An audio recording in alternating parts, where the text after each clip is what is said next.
Governor of California has implemented the first mandatory water restrictions in the state's history.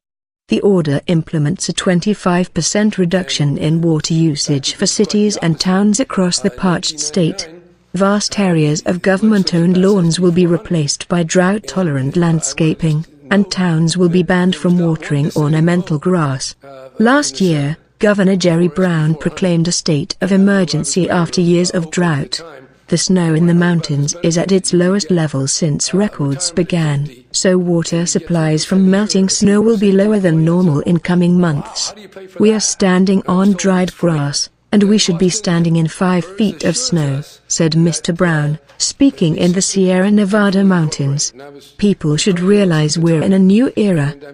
The idea of your nice little green grass getting lots of water every day, that's going to be a thing of the past, he said. The new order will require university campuses, cemeteries, golf courses and other large landowners to make major cuts in their water usage. Farmers in the United States' largest farm state have been hit hard in recent years.